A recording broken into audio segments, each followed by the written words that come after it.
Right breaking news చూస్తున్నాం. మాజీ మంత్రి అంబటి రాంబాబుకు బెయిల్ మంజూరైంది. పోలీసులపై దురుసుగా ప్రవర్తించిన కేసులో గుంటూరు కోర్టు బెయిల్ ఇచ్చింది. రేపు విడుదలయ్యే అవకాశం ఉన్నట్టుగా తెలుస్తోంది. ఇదే అంశానికి సంబంధించి పూర్తి డీటెయిల్స్ మా కరెస్పాండెంట్ రవికృష్ణ అందిస్తారు. రవికృష్ణ, సీనియర్ నేత మాజీ మంత్రి అంబటి రాంబాబుకి ఈ రోజు బెయిల్ వచ్చింది.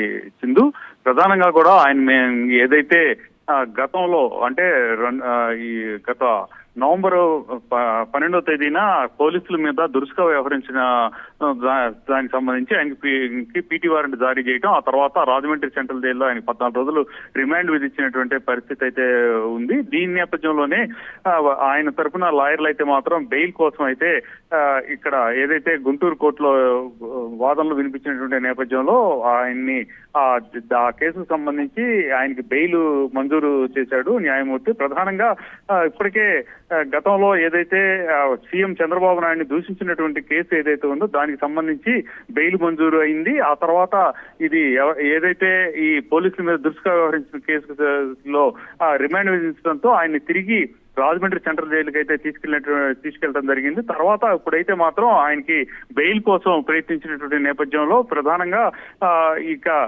అక్కడ ఉన్నటువంటి వాదోపవాదనలు విన్న తర్వాత జడ్జి అయితే మాత్రం అంబటి రాంబాబుకి అయితే మాత్రం బెయిల్ మంజూరు చేయటం జరిగింది. ప్రధానంగా కూడా రెండు 10,000 రూపాయల పూచీకత్తులతో ఇద్దరు సాక్షులతో ఆయనకి బెయిల్ ఇవ్వాల్సిందిగా కూడా కోర్టు అయితే ఆదేశాలు జారీ చేసినటువంటి నేపథ్యం. దీంతో రాంబాబు రేపు రాజమండ్రి సెంట్రల్ జైలు నుంచి విడుదలయ్యేటువంటి అవకాశం అయితే ఉంటుంది.